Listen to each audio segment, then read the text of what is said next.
together and check. The children singing.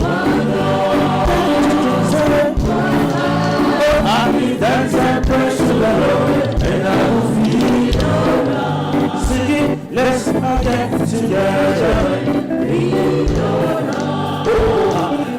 Load them up and shut down. The TV must one. There is a question I really love to ask. One is our place for us. Oh, blessing who was oh, my mind. Just so, silver so. So I say, one Lord, everybody, one heart. Everybody, let's get together. I see this in the beginning, so shall it be in the end. Oh, dance and praise to the Lord, and I will feel alright. Singing, let's get together and feel alright. Let's go together to fight this holy Armageddon. So when that goes, there will be no.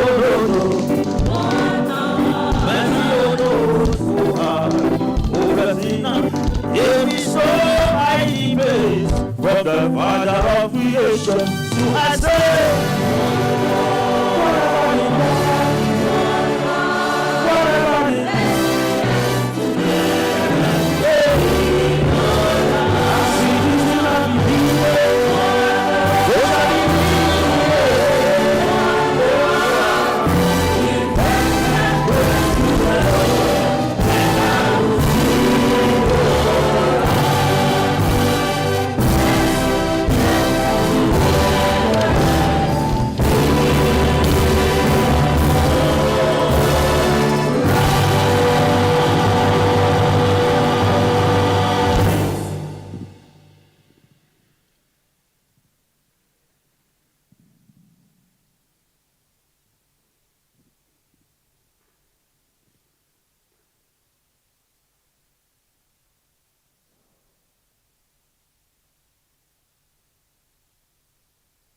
all right. Thank you very much, LXS Entertainment. Ladies and gentlemen, welcome to day 2 of the Gender and Inclusion Summit. Please can we put our hands together for LXS Entertainment? They've kept us entertained, since we got here this morning. Thank you so much. This is Gender and Inclusion Summit, GS 2025. And the theme is new voices and new approaches for accelerating an inclusive society. My name is Bukola Shaba. It's my pleasure to welcome you back for day 2. For those who were not here yesterday, welcome to your own first day of the summit. But I do hope that you were able to catch either the live stream or the social media reports that went out from yesterday. All right, we're going to get started very shortly. We're starting today with a couple of breakout sessions. I'm just going to read them out, and then I'll guide us on how to move around for those. So the first breakout session, we have 3 breakout sessions this morning, and all 3 are happening simultaneously, so they're happening at the same time. All right, so we have one in this hall, this main hall. It's Feeding the Future, Tackling Nutrition and Food Insecurity with Inclusive and Sustainable Solutions. I'm just going to read that again. Feeding the Future, Tackling Nutrition and Food Insecurity with Inclusive and Sustainable Solutions. So that's happening right here in this room. It will be moderated by Mohammed Muzamil Momo, Program Consultant, Sahel Consulting, and Agriculture and Nutrition Limited. So that's breakout around nutrition and feeding the future is happening right here in this room. In Ballroom 4, which is just next door to this, we have Equity Begins at Home, Families as the Foundation for a Just and Resilient Society. So that one is being moderated by Comfort Booth, lawyer and TV personality. Equity Begins at Home, families at the foundation for a just and resilient society. So if you're interested in that, that is happening at Ballroom 4, which is just next door to the main hall. And at Acacia A and B, one of the other halls on the way out, we have Innovation for Social Impact, harnessing solutions for health, agric, and nutrition. This is a pre-pitch session. So I'm hoping that all those who know about this already know that this concerns you. So today we're going to be pitching some innovations. So this is a pre-pitch session for that. Innovation for social impact, harnessing solutions for health, agric, and nutrition. And that's happening at Acacia A and B to be led by two coaches, Mr. Shegun Shongoawa from Plan International and Dr. Akin Oke, Managing Consultant, Easy Data Limited. All right, so I think we can start to migrate now. If you want to stay for the nutrition session, you can stay in this room. That's Feeding the Future. It's happening right here by Sahel Consulting. If you want the one on family and equity begins at home, that's happening at Ballroom 4, so please, you can make your way there. And at Acacia A and B, we have Innovation for Social Impact, the pre-pitch session that is going to help, I guess, facilitate those who will be pitching their innovations later today. Are we clear? Okay. I'm assuming that people that are still seated are staying for the nutrition session. Okay. Yeah, so we've pretty much started. We'll kick off, at 9 officially with the national anthem and all of that. But we're starting this morning with the breakout sessions. So please, if you want to stay, if you're staying in this room, you're staying for the nutrition session. Acacia A and B is where the pre-pitch session is taking place. And Ballroom 4 is Equity Begins at Home. It's a family-oriented kind of breakout, so if you're interested in that, please make your way there. All right, thank you, everyone. Do we have the Sahel team? Are they ready for the session in this room?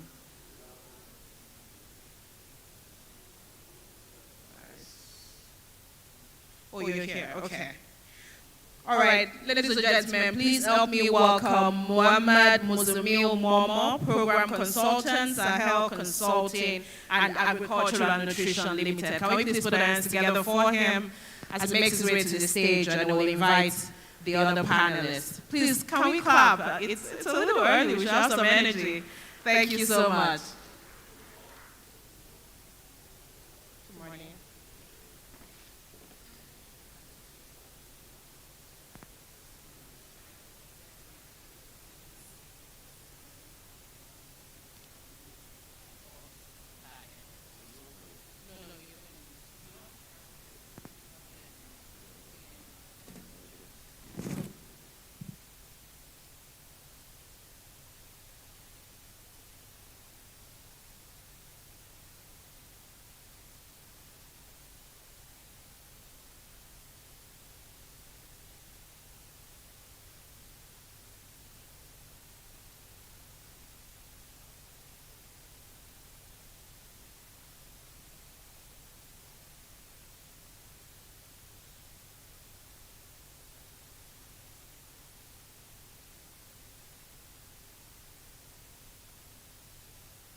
All right, good morning everyone, and it's a pleasure to be here. I see time is going, so without any further ado, I would like to introduce the breakout session in this room. As our MC has initially introduced, the title for this session today is Feeding the Future, Tackling Nutrition, and Food Insecurity with Inclusive and Sustainable Solutions. Today, I will be your moderator for the breakout session here. We have 4 distinguished speakers who will be doing justice to this topic and ensuring that we dialogue and identify sustainable, innovative solutions to tackle nutrition, and also putting the gender next to it within the theme of the conference today. First speaker will have our director of on the stage will be Dr. Mego Gwendolyn.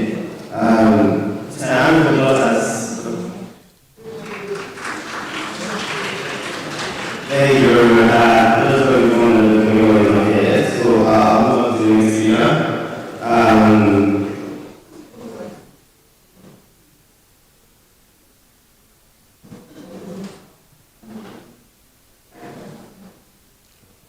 Thank you. We'll have a virtual attendee. I don't know if we will have the person doing the virtual on the screen. So I'll be introducing Mrs. Bujumo as Onga. I believe this is the name Trans. I believe this is the name that is familiar with most of us in the room. She is the senior special analyst to the president, senior special assistant, to the president of public health, office of the president on nutrition. Also, in the room, we having Tony Singh, Mabu, joining on the stage. Surrounded us. Tony Singh is program manager and lead for the SDA and the Global Alliance for Improved Nutrition. That's it. Please round of applause as well. Thank you very much. So we have Mrs. Buju on the call.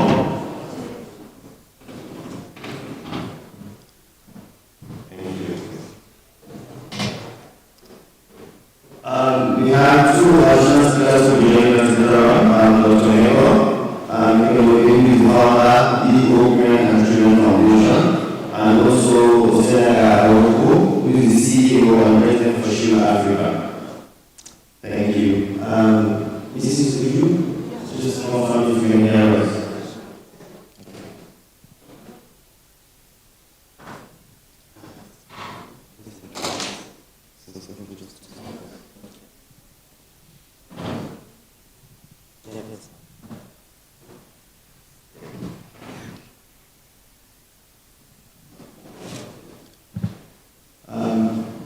Can I get confirmation that Mrs. Kuju can hear us?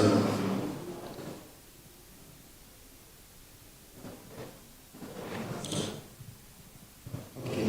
I think while we sort out the virtual attendee, I would like to proceed with Mr. Tony Singh, the national lead for the SDM on the INA. Thank you so much.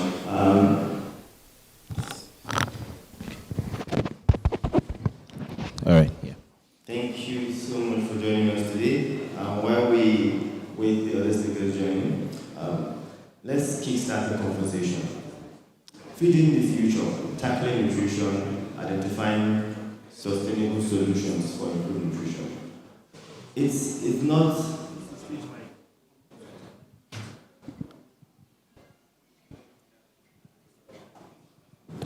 Thank you. So it's not.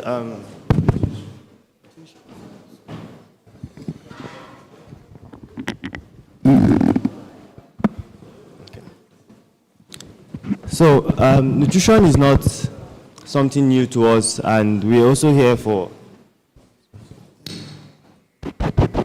the Gender Inclusion Summit. Gender and nutrition are two, sometimes looked at as mutually exclusive, but these two,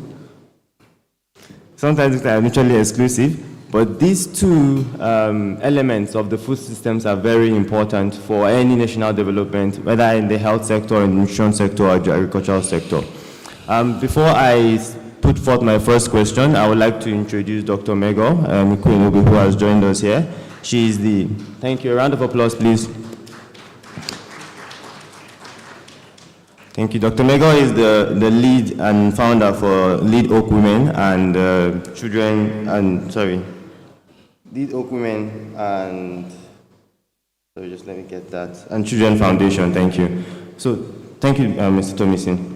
My first question will be, I want you to talk about the importance of infrastructure, being a vehicle for improving nutrition and advancing the food systems, putting gender to it. So, can you give us a deep insight on the impact of poor infrastructure in delivering improved nutrition to pregnant women, to children, and other vulnerable groups? Thank you very much. To answer that very complex question, there are a few things that we need to define.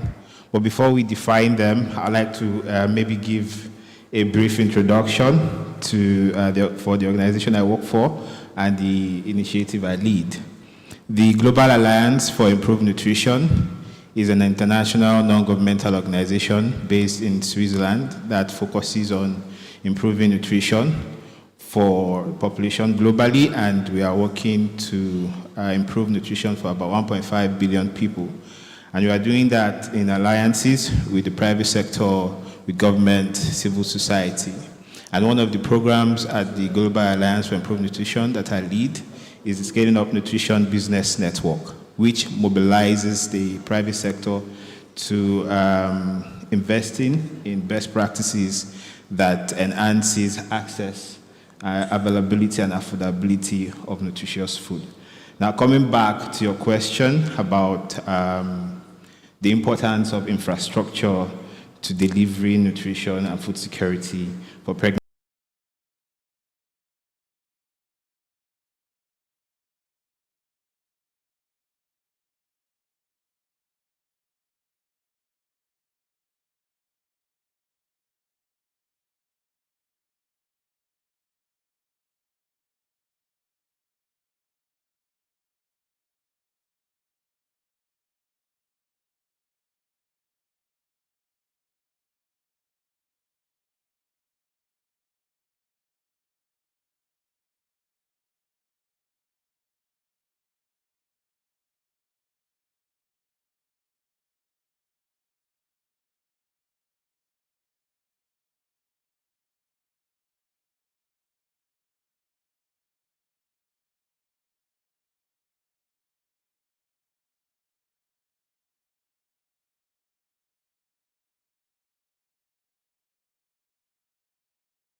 Our culture is quite deeply ingrained. I remember as a young doctor, when I still worked in the clinic, it was something that baffled me of how we would sit down, and I mean, we are doctors and my consultants and everybody, and we spent time explaining to this patient why she shouldn't do this, or why she should go home, why she should take her folic acid, for example, supplement.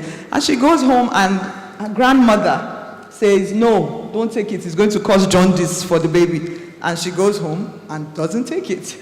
And you're wondering, what is going on? This is because our traditional rulers, our religious rulers, our parents, grandmothers, our society, they are the gatekeepers. They are actually the gatekeepers. And we cannot make any progress in trying to, first of all, helping people understand the kind of urgency and the kind of seriousness that the malnutrition issue is in Nigeria today. And so we must engage these gatekeepers with respect. In the line of my work, that's what I've seen, with respect, coming into their communities, respecting their own beliefs, respecting their cultural norms, being co-creators with them as we begin to discuss the issues or make them see what needs to be done and why it needs to be done. I'll give you an example. So early childhood development, for example, which is one of the major sectors in which I work, we say that the foundation of every human's life, which is the first 5 years, right, actually starts from the adolescent girl who can be pregnant.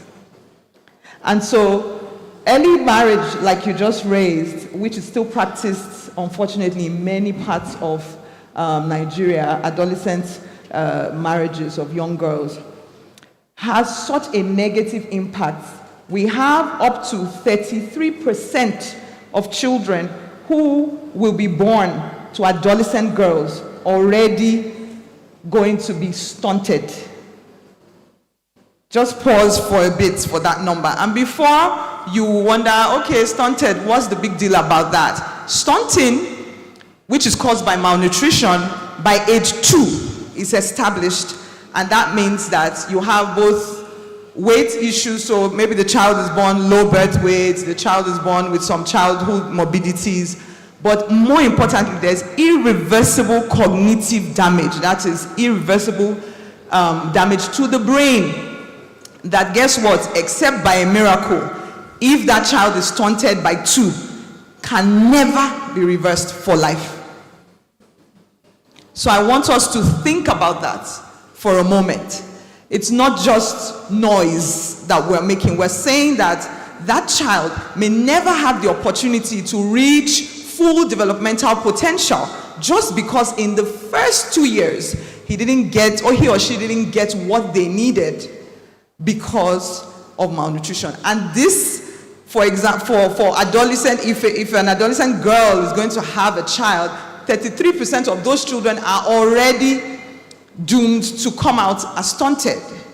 And if I layer it on your question on women's education, and this is because why? For adolescent girls, many of them that we have met all around the country, some of them are barely done with their primary school education. Some of them have to drop out of secondary school. Some of them are still growing themselves, still developing. Some of them even are battling malnutrition themselves. So you can imagine that kind of a mother giving birth to a child. And now, because her education level is low, again, studies tell us that the mother's education is a very strong predictor of child health and survival. In fact, in many studies, they say it's the strongest predictor, not the father's education, but the mother's education. Why? Because educated women, or women that are more educated, will have a higher understanding to be able to, number one, seek good, have good health-seeking behavior. They will be more, they'll be the ones who will go to antenatal visits, right? They'll probably be the ones that will have their babies in a primary healthcare center or in a center where they can have help. They'll also be the ones who can read fortified food labels, for example, or take the prescription that the doctor has given and are able to know how to give their children the right drugs. So these are some of the reasons why, because women are the primary caregivers in our society, it's found that the level of education of the mother is so important as to whether that child will survive or not. And if that child survives, whether the child would thrive or not.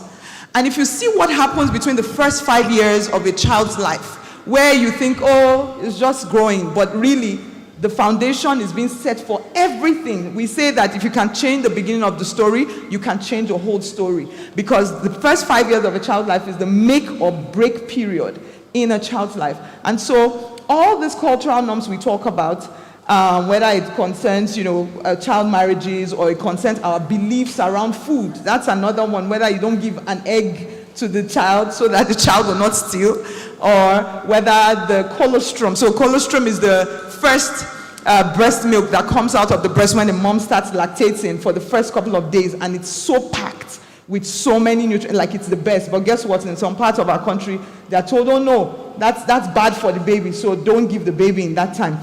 So all of these things, and it keeps affecting, and it's creating this vicious cycle of poverty, of malnutrition. And so what kind of future are we going to build? What kind of individuals are going to carry on the future that we have? So again, I come back to the fact that for cultural norms, is trust, not training alone. You must respectfully engage with those gatekeepers. It results in your child not doing is not preaching, using our nutrition curriculum, basic centers. So we can leverage these existing platforms to be able to bring this solution as long as we are engaging the gatekeepers as partners Thank you so much. Thank you so much, Dr. Mego. That was, as she said, the question was packed, Dr. Mego. That was, as she said, the question was packed, and she gave a packed delivery to the question. Thank you so much. And I'll use this opportunity to introduce the last speaker for today, Dr. Osunega Morokpo. She just joined us. But like I mentioned, we have a speaker also joining us virtually. Mrs. Uju, just confirm that you can hear us now.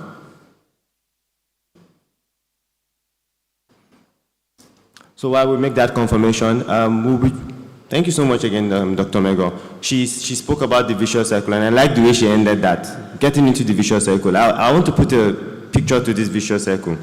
Maybe amplify what she had said. Maybe amplify what she had said. If you see, we have a teenage girl that is due, and if nutrition is not right at that point, even before the child is conceived, you could have begun to set a precedence for malnutrition before a child is even conceived. And then a child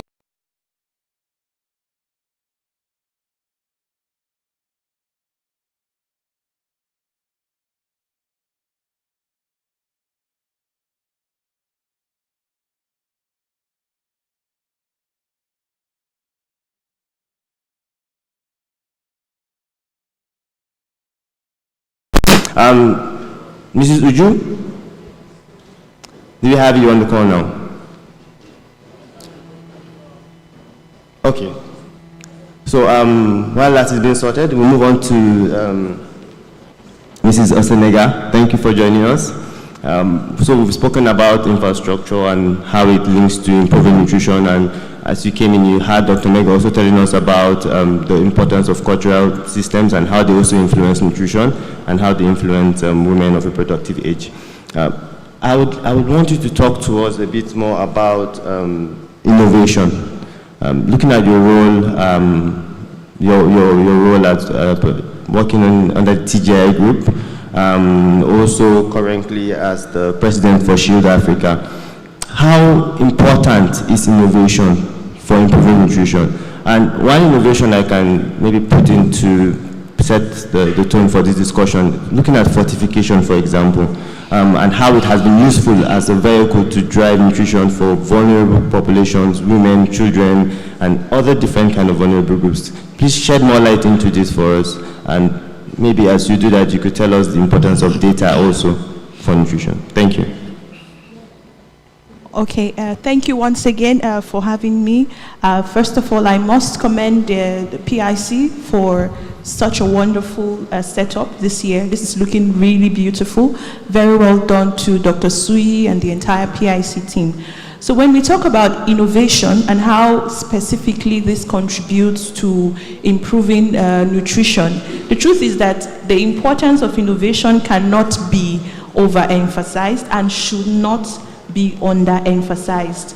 It's important that year in, year out, there is new knowledge. There's new infrastructure being introduced into the concept of improving malnutrition or the case of malnutrition. For example, the moderator referred to, fortification of foods. While I was with Africa Improved Foods in Rwanda, we were very specific about let's use Rwanda as a case study. Just to take us 31 years back, many of us here are aware of the case of Rwanda, where because of the genocide, many of the children lost their mothers as a result of the war. And even for those people who were alive, for the women who were alive, it was almost difficult or impossible to find a real source of nutrition for the children. And so for a long time, we saw cases of people having stunted growth. And now when we're talking stunted growth, we're not talking of being, a dwarf. It was for the first time while living in Rwanda, I saw that there were people who were 6'2", right, who were still stunted.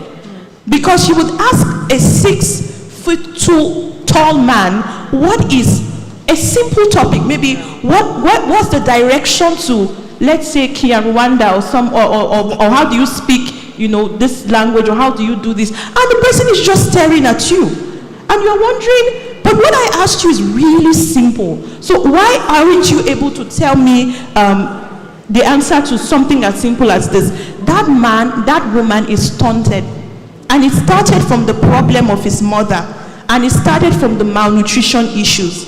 So what we started doing intentionally while I was at Africa Improved Foods was to say, look, Rwanda is coming from this problem, but we are very intentional about making sure that the next generation doesn't suffer it. And so we started working with the United Nations on several fortification programs, and the specific foods we were making was for lactating mothers and pregnant women. The specific innovation we are bringing in was, okay, let's look at bringing in things as simple as vitamin A, vitamin K. We're looking at certain minerals, and we're doing a lot of mixed vitamins. We're very intentional about doing a lot of research, which I think is important for innovation. You need to keep, bringing, like I said in the beginning, you need to keep bringing in new knowledge. So we did all of that over periods of about 5 years, just doing that research. So innovation is very expensive, I must say, and that's why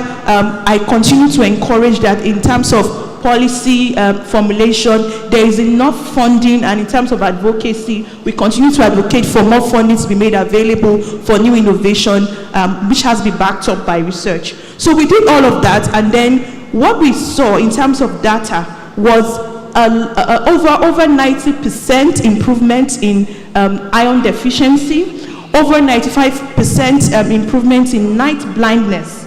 And then we started measuring other data. And this leads me to the question that you asked me, what's the importance, right, of data in making sure that we are, intentionally improving on the issues of malnutrition? Again, it cannot be overemphasized. You need to continue to build data and build data over many years, right? And you need to have a sustainable way of storing this data and referring to this data in a way that even generations to come will be able to utilize it. So when we talk about innovation and, of course, backed up by data or digital innovations as well, just to be able to solve the problem of malnutrition, it can't be overemphasized. Thank you so much, Dr. Oxenepa. If you listen carefully to what she said, nutrition cannot be solved alone by one size-fits-all approach. Each speaker has given different innovative ways to improve nutrition, and most of our nutrition initiatives are targeted at vulnerable groups, but like she said, you need innovation to improve. And I like the direction she's coming from, targeting the group that has not really been looked at for a long time. They also suffer malnutrition. She gave us the example of a stunted man that is tall. Stunting doesn't just happen to your height.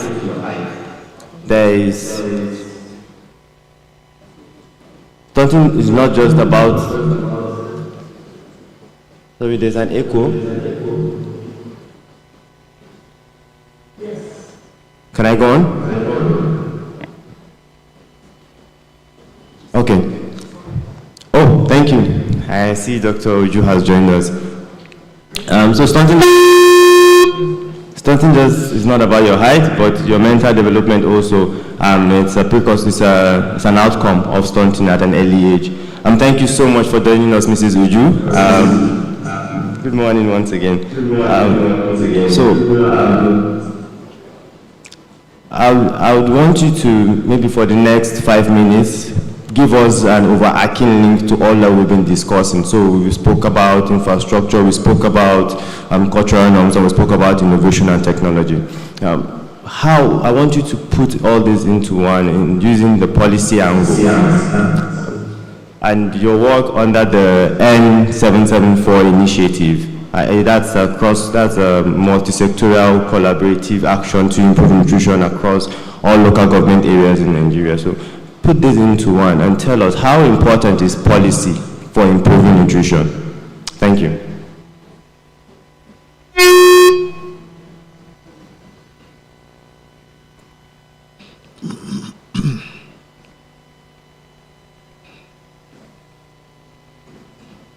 Good morning, can you hear me? Yes, we can. Okay, so I'm still having a glitch in terms of hearing the questions. I'm happy to listen in from a different platform, but if I got your question correctly, if you can hear me, you're trying to find out about the multi-sectoral coordination and collaboration to tackle Okay, great. There's an echo as well. But good morning, distinguished ladies and gentlemen. I really would love to be there in person, but I could not, and I know time is past spent. There is an echo in the back as well. But just to answer your question, or to address your question on the issue of malnutrition. Malnutrition cannot be tackled by one sector alone. It is a challenge that I often say is one of the quietest killer in Nigeria. It's one that doesn't announce it.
Nigeria is a multi-ethnic and multi-tribal nation, and we must ensure that whatever solutions that we prefer are ones that are practical. It meets the realities, it meets the needs, the cultural needs, bearing into mind the diverse cultural needs in our country. And so what we've been doing on the N774 is to really ensure that we bring in key stakeholders, again from the bottom top, the local government, council committees on food and nutrition, ensuring that they're established, they're up and running. This is where the local government chairman, vice chairman, traditional leaders, women leaders sit. They understand where it hurts, where the challenges are within their communities. And so what N774 for short does is across the 5 sectors of health, education, agriculture, social protection, water, sanitation, and hygiene. And our 5 main pillars are decentralized coordination, like I mentioned, not just coordination at the federal level, but to ensure that we're coordinating at the local government level, which is closest to the people. And then also to ensure that our nutrition, we prioritize nutrition in the front burner of the national agenda, which His Excellency the President is key on. I'm sure you've been hearing a lot of calls around this issue of tackling malnutrition.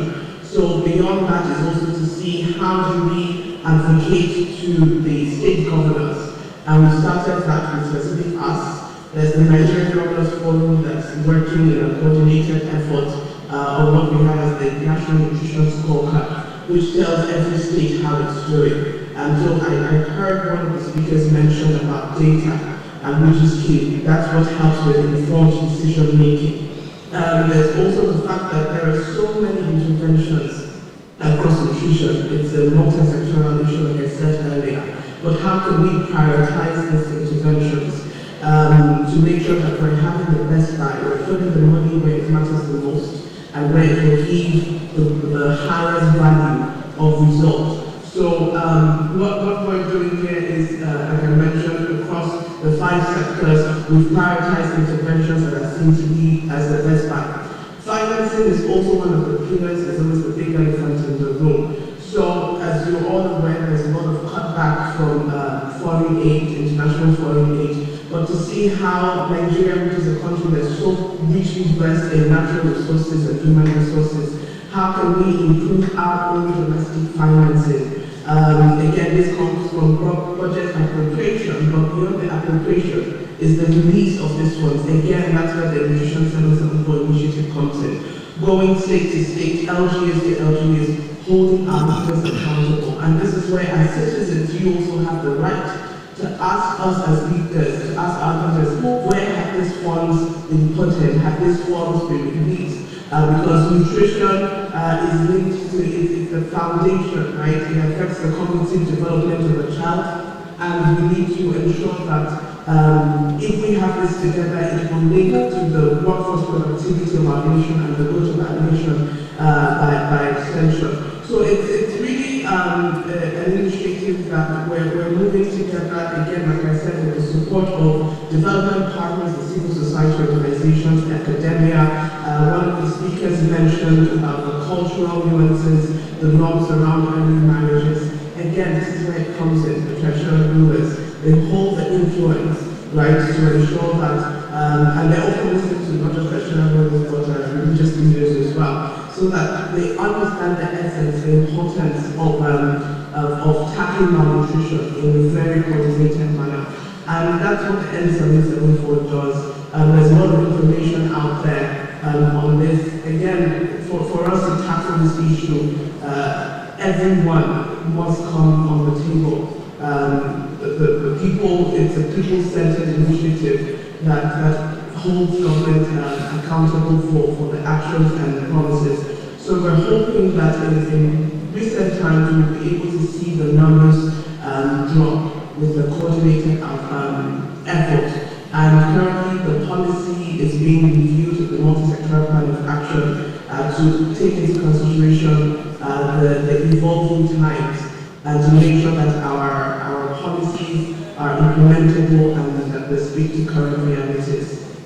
I hope that answers your question. I didn't get most parts of it, but I think it was around policy and the coordinated effort in tackling malnutrition.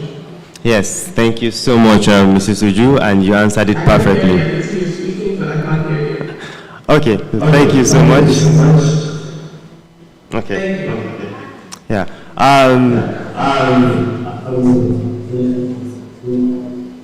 So, Mrs. Uju has spoken about the importance of policy and why it's really relevant not to plan policies at the top, but also pick it up from the bottom. So it's all inclusive and it really drives sustainable solutions. For the interest of time, and so we ensure that this discussion is coming from both directions, we will take about 3 questions from the audience, just 3 questions because of time, and I'll have my esteemed panelists address those questions. So I see one hand, lady in red, please. Can someone help me hand mics over to them? And there's a second person here. And there's a third person over there. Oh, sorry, just 3 questions. Is anybody going to? Thank you very much. Two. Can we get mics, please? Two.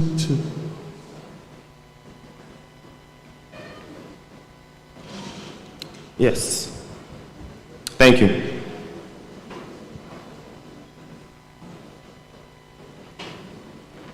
Thank you very much, moderator, and thank you all the speakers. They've all done well. I am Professor Mercy Adanyiwe. I'm from University of Benin. I listened to all we've just said about this malnutrition, but there's something that bothers me. The other lady, the speaker there, she talked about that when in Rwanda, they decided to see what they could do to beef up nutrition in food, and they were looking for vitamin A, vitamin B, vitamin K, and all that. My problem here is that many times we resort to foreign issues, foreign materials. If you look at Nigeria, in short, whenever I have a conference like this and I hear people speak, Nigerians speak, I get so proud of being born in Nigeria. And to add to it is the fact that in Nigeria, we have a lot of things. There are so many food we have, different types, but we don't use them. For instance, when we talk about malnutrition, you find that it's not just the quantity of food being available we are talking about. Some can eat gari and bar forever, and then they get malnutrition, and that's a problem. But we have beans, we have lentils, we have fruits, we have so many things. Nigerians, can we please look inward and see how we can really beef up our food? For instance, this morning, I take example, I simply just took almond as the first thing this morning. And almond has a lot of nutrition in it. But once upon a time, we had almond everywhere. As a child, I remember that I was always eating almond, playfully. But today, we hardly have the trees around. What is wrong with us? That is the problem. It bothers me. I think we, particularly those of you who are already up there and doing so well, should help us to see how we can harness some of these things. Thank you very much. Thank you so much. Mrs. Osenega, we'll take the rest of the questions. Please take note of that one. We'll come back to you. Over there in red.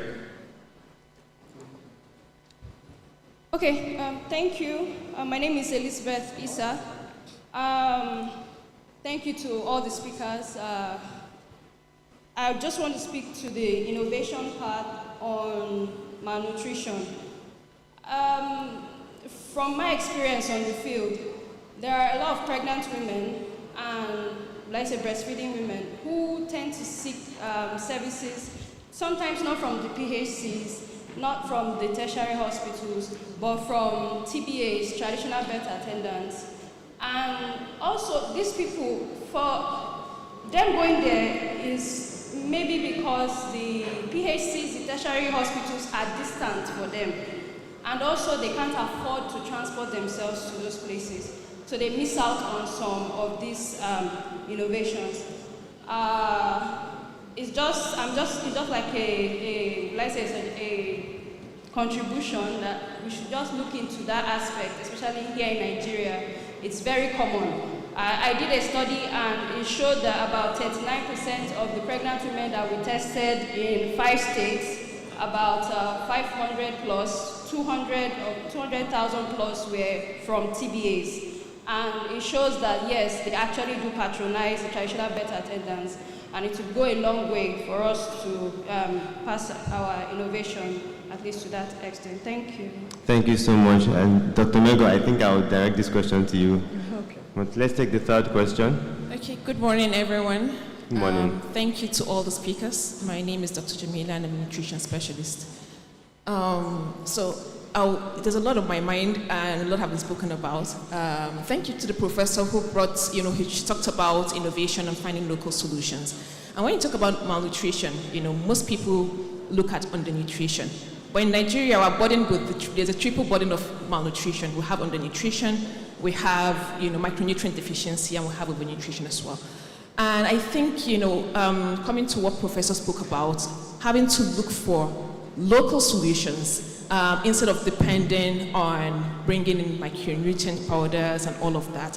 We have nutrient-dense foods in Nigeria. I think we should look at policy shifts advocating for consuming foods that are nutrient-dense within the communities. We don't even need to go to almonds, honestly. Some of these things are not even available and affordable. But you mentioned going from the bottom-up approach. We have nutrient-dense foods within our communities that we can advocate for. Speak to the gatekeepers of the communities, women groups, so women especially, to be able to look back and see what we have that is nutrient-dense that can help to support their nutritional status. So my question actually, this is just a contribution, but my question actually is, we talked about adolescent malnutrition and how important nutrition is in the life of adolescent girls. Now, we cannot stop, adolescents from getting married, girls in the teenage. For years after years, there have been interventions, nutrition interventions targeted at 0 to 5 years old, because we know how critical that stage is in the lives of children.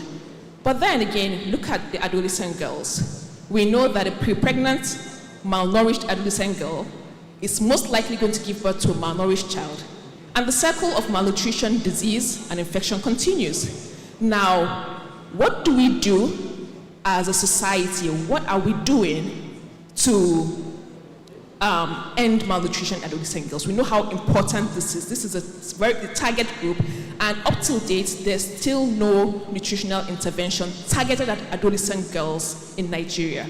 What are we doing as a society, the government, individuals, non-governmental organizations? What are we doing to target this group? I think they've been a neglected group, and they're so important, but then they are not targeted or prioritized for nutritional interventions that can help improve their nutritional status. At the same time, that of the unborn children, this is the future generation who already, being a malnourished mother, you are already likely going to give birth to a malnourished child. That's my question, and I would just like to hear what we're doing and how we can also contribute, yes. Thank you. Thank you so much. So I think I would make this just 2 questions. The last 2 questions can be answered by Dr. Osinega, and then Mrs. Osinekpa, please, over to you. Localizing innovative solutions. Yes, thank you very much, Prof, for stressing that important point. After listening to Prof, what I could pick from her point is that the point is mainly stressing 2 challenges. One, Prof has highlighted food insecurity challenge, and she has also highlighted poor dietary challenge, which is something that we need to look into. Now, let's look at the aspect of the poor dietary challenge, where she said clearly that we actually do have local solutions to malnutrition instead of banking solely on fortification from foreign sources. One thing I would say is we need to advocate for more local consumption, but there's a big challenge. I think it's storage and infrastructure challenge. We have clearly seen cases where, let's say in the case of Benue State, Benue produces numerous volumes of fruits, but most of these fruits do not last more than a week, more than a few days, and it's gone. Always tell us when a fruit is in season, try and eat as much of it as possible.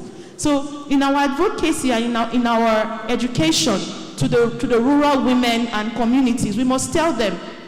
And also in the urban areas, because I think urban people are also deficient. Because that thing she mentioned about eating eba, eating gari, eating noodles, eating spaghetti, and you think you are enjoying, but you are not. You're actually malnourished, and that's why if you do a full blood count, you would realize that you are having low blood platelets, you are having some real issues, because you're not eating a balanced diet. So we must focus on eating foods and fruits when they are in season. I think that can solve this challenge. And then we have to also focus on storage solutions. There's cold storage. We have to start looking at food banks. In case sometimes the volumes are really not enough to go around the population like Nigeria. So I would always push for youth inclusion in agriculture, because I would always say the average farmer's age currently is 60-something. The average youth is 19. Before you know what's happening, the farmers who currently farm for us, they will soon pass away, whether we like it or not. And that would even increase the burden of food insecurity. So, for us to solve this problem and solve it once and for all, we have to start looking at solutions to bring in more youths that can take over agriculture as the next generation. What Shield Africa is doing is this year we introduced the Shield Africa Farmers Academy, where we're intentional about bringing youths, into colleges where they learn practical ways of farming certain produce of interest, and of course nutrient-rich produce, and then they can take this over as a job instead of waiting for government employment. So all of these solutions, I think, can ultimately help towards driving a more nutrient-rich society, inclusive of mothers, young girls, and children. Thank you. Thank you so much, Dr. Osinega. Thank you. And Dr. Mego, so Do you still remember the questions? Yeah. Yes. Please help pack into one and. All right. Thank Thank you you for those questions. I'll just briefly touch on the questions on the traditional birth attendants. You are very correct. And it's something that the health sector is very well aware of. So for many years, we've had programs actually integrating and training traditional birth attendants to be able to do the minimum, because we know that you can't stop it. And it's in our society, it's in our culture, it's happening anyway. And so there are programs to train them just to become better in what they do and to know when to know that the road has stopped and when they should ensure that these people get to the hospital or a primary health care center that's around. So that's ongoing. I'd like to respond to your question. Very, very brilliant question. You see, there is, and I think not just for adolescent girls, so I'll tell you about a project we're working on at the moment and what we did. But you see, just like Mr. Senaga said, it's sad, but it's not even just in the adolescent girl reign, all across board. You know, unfortunately, we're still in a state as a people, you know, Nigerians now, where we are still heavily westernized, right? We're still under heavy Western influence. So what we have found, even in the rural areas, is this emerging group think, right? Where everybody thinks, like she was saying, that, oh, if I give my child pasta, you know, and I give my child noodles, I'm the best mother ever. So we are literally exchanging our gold for grass, and by that I mean nutritional, really nice local nutritional foods for empty calories. Because we believe, so in the work I'll talk to you about, which we're doing in Kaduna and Kebbi, we sat down with, you know, doing the needs assessment and trying to find out what's really going on ground and when you hear what people feed their children in a week, so I'm like, if I come to your house and I stay with you for a week, what am I going to see? And you're very right, it's pasta, it's, noodles, it's rice, and just plain, nothing. Why? And because when my child sees that other child's eating it, she's crying, she's, you know, and you see, that's where education, as we're talking about, came in. So I know you said that we might not be able to stop adolescents, but we need to stop it. We need to keep re-educating, and there are different things we can do. So I'll just finish with talking about what we did. So basically, we sat with them and understanding that we went back and worked again with them, had another session with them to get them to remember Nigeria is so blessed when it comes to food. There's food in this country. Whenever I am here, I put on, you know, an average of 5 kg, 10, there's food, and we have diversity. You know, for Kaduna State, for example, it was so amazing. We came up with this beautiful menu for like 1 week that was made up of 3 square meals and snacks in between. Oh my God. Of just local foods, right? Very rich. You talk about pate, for example, very rich. You throw in all those things. You know, somebody's going to buy biscuits for her child, but there's awara on the streets for the same amount, right? And these are people who are still struggling with poverty. There's no money, right? And so we had to, so I think there's a nutrition literacy that needs to be done. To answer your question, it needs to be done en masse. We have to do it, you know, so we have behavioral change campaigns that we're doing on radio. We have dramas, skits that we're acting, you know, in the market squares and town halls. We need to take it on WhatsApp. We need to take it on TikTok. Because like you said, there are the other ones who, the problem is not poverty, but there's still nutrition illiteracy.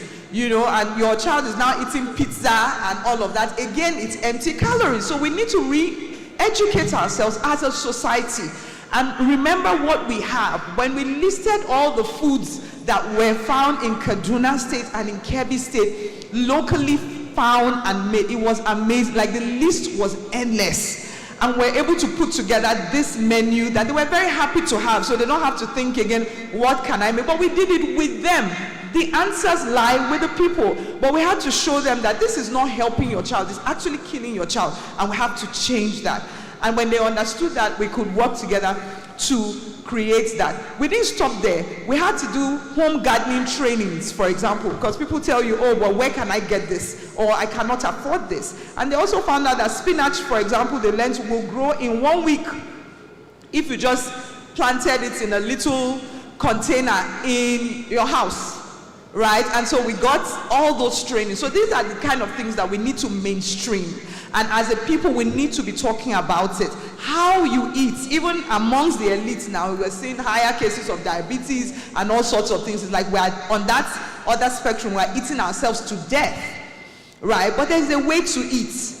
There's how to eat, right? And we have everything around. And I think that if we really engage nutritional education, nutritional literacy for all of us, we'll be able to do better. So for adolescent girls in particular, there's an agile program that I think most of us know about happening most across the nation. They have second chance education centers for adolescent girls who dropped out of school to go and get married and all of that. And so I think just like that, the answer will be in leveraging already existing platforms, not creating new ones, to where these children are in schools and in education centers like that, to include nutritional training into the curriculum and give them hands-on skills and empower everybody to be able to protect themselves, feed themselves and their family properly in the best way that we need. I hope I answered the question. Thank you so much, Dr. Mego. Now we're coming to a close for the session, but I would allow our Mrs. Uju to do some justice to the last question. If you can do that in about 2 minutes, thank you.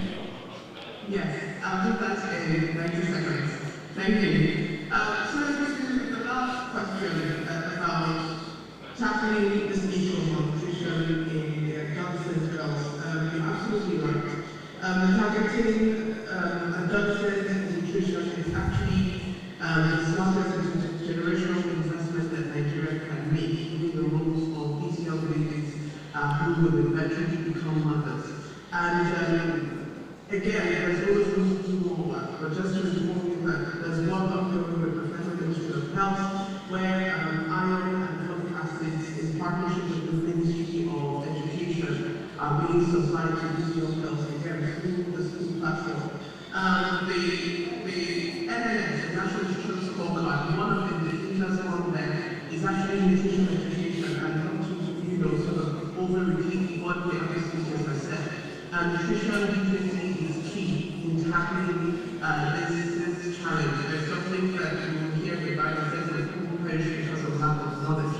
Once we understand the issue of malnutrition and the need to tackle it beyond seeing it as food on the plate, to understand how it's linked to the cognitive development and of course the growth of the economy by and large, then we can begin to see the importance. So embedding this nutrition education in our curriculum is key. That's one of the advocates that the nutrition services for initiatives to governance. So when we see that the states are showing red as green, we speak to the governors to say, can you give us a time frame? Can we come back in 6 months? And this indicator that shows red at this point will turn green. So again, it's a hands-on effort. We cannot beat the importance of the tradition of big leaders in this endeavor, and to be able to handle the issue or encourage, late marriage and support adolescent health and nutrition outcomes. Again, they play a key role to be able to change some of this stigma and norms that affect us as a nation negatively. So again, like I said, 90 seconds, it requires all of government, all society approach, and it starts by each and every one of us, communicating, putting this out there, this issue of malnutrition. We need to focus on nutrition of not just children under 5, but adolescents themselves and even our mothers, in the rural areas. It's by preaching this gospel, quote unquote, that we can get solutions into the right place, and even the government can consider to see the importance of tackling malnutrition. Thank you. Thank you so much, Mrs. Uju. That was really wonderful. And I believe that all the speakers who have spoken have done justice to all the questions that were raised and also further improved and amplify our discussion today. Now, coming to a close, I would allow Mr. Thomason on my side here to encapsulate everything into one. Close this session with sustainable solutions. So we don't leave here only discussing the problems. I know we've had some solutions, especially from the questions that were raised, but what other angles can our solutions be directed towards? And thank you. If you can do that in 2 minutes, that would be fantastic. Thank you. Yeah. Thank you very much to all the panelists and the questions from the audience. I will not waste time talking about all of the initiatives, programs that have been talked about, but I will emphasize something that is very important. There is a terminology that has become a buzzword in the food sector. We call it food system. A number of us in this room have heard the word food system, but how many of us truly understand the food system? How many of us truly, really understand the Nigerian food system?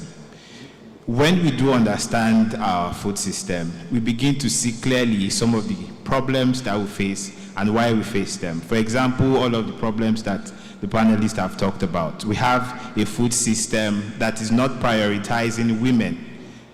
Because, I led an initiative, a research in 2021, and we realized that some part of this country, we still have women who cannot buy farmlands in their name. They have to get a man to represent them. But we are comfortable leaving the kitchen for women. But when it comes to the food of the community, we don't want them involved. That's a problem. So we need to understand the food system. Understanding the food system also means we understand the problems in food diversity. If you check very well, we've talked about having a lot of food in the country. But how are we able to access this food? How are we able to process them? Talking about processing, then you talk about all the problems food processing firms have, enterprises, agribusinesses in the country, from packaging to the equipment and so on and so forth. So I will not go further into talking about the problem, but there is one solution that I will emphasize. It is getting involved. We have a saying, nutrition is everyone's business. But I will add something to it. Solution starts when everybody knows who is everybody. It is everyone's business, but in your own situation, are you everyone? What are you doing differently? What are you feeding your family? Are you telling your neighbor that if you eat eba, gari every day, it is not good for their family? What are you doing differently? It is until we all take up this responsibility and start looking at ourselves as the problem and the solution provider and not placing all of our eggs in the basket of the government before we can start to see sustainable solutions to the malnutrition problem in the country. Thank you very much. Thank you so much, and please a round of applause, a thunderous round of applause, please. Thank you so much, Mr. Thomason. This was splendid. I like the way you ended it. Solutions starts from everyone, and everyone needs to know who everybody is. And driving into that, we come to a close for this breakout session. But I want to bring a practical light to all this discussion. There's someone who has started making this solution, someone that is already seeing herself as everybody and seeing who everybody already is. And I want to invite Mrs. Louisa to tell us what she does and how she has begun to drive solutions for improving child nutrition. She's going to do that as we close in about 2 minutes. Just a quick introduction. Can she get a mic, please?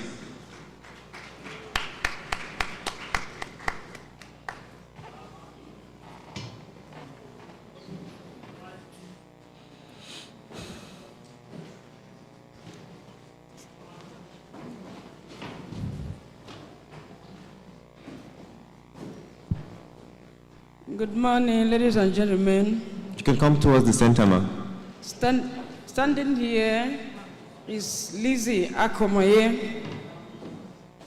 Beside me is Jumbo Louisa.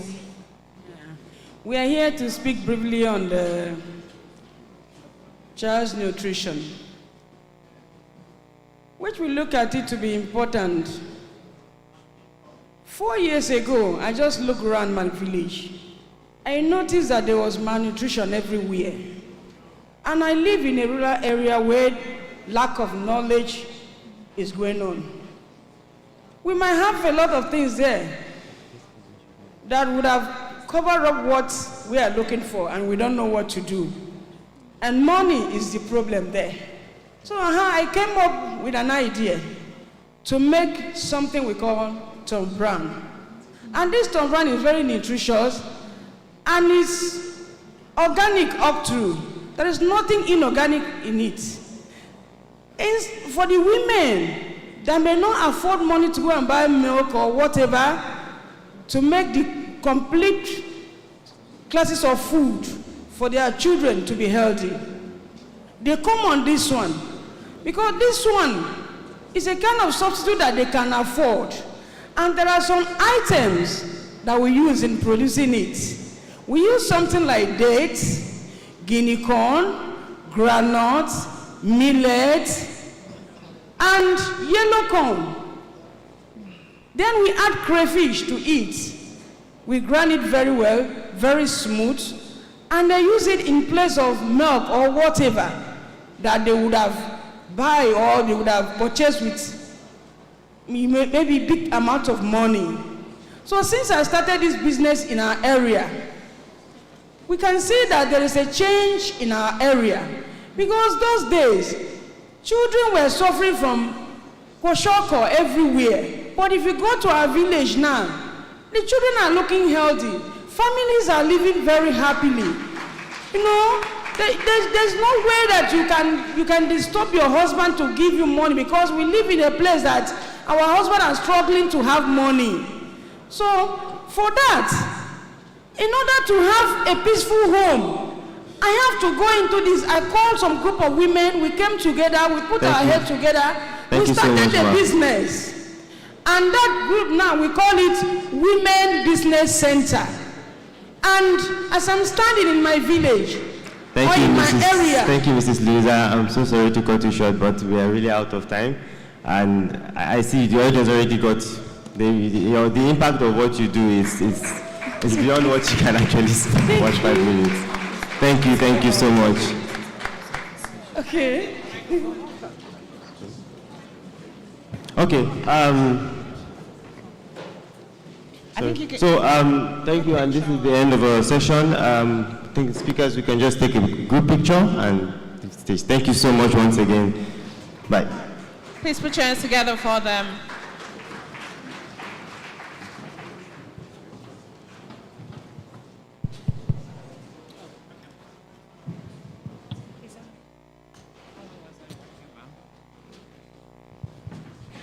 Please, one more time, let's put our hands together for this panel on feeding the future, tackling nutrition and food insecurity.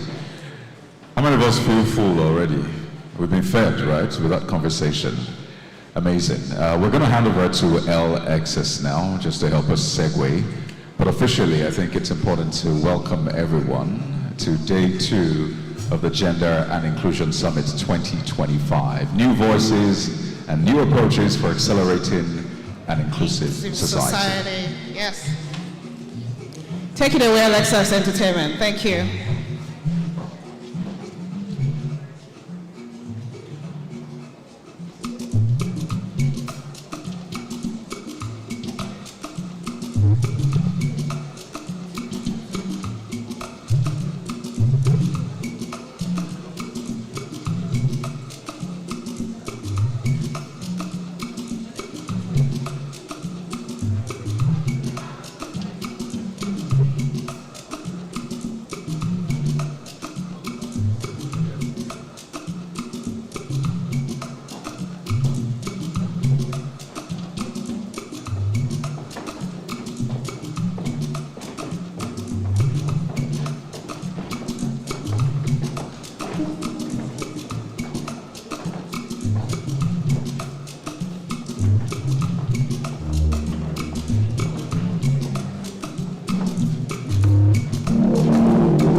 Come on, let's put our hands together for LXS Entertainment. They don't just look good, they sound good.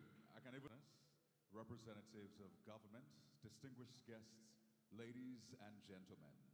Day 2 of the Gender and Inclusion Summit 2025 is about to begin. I will start by reciting the national anthem.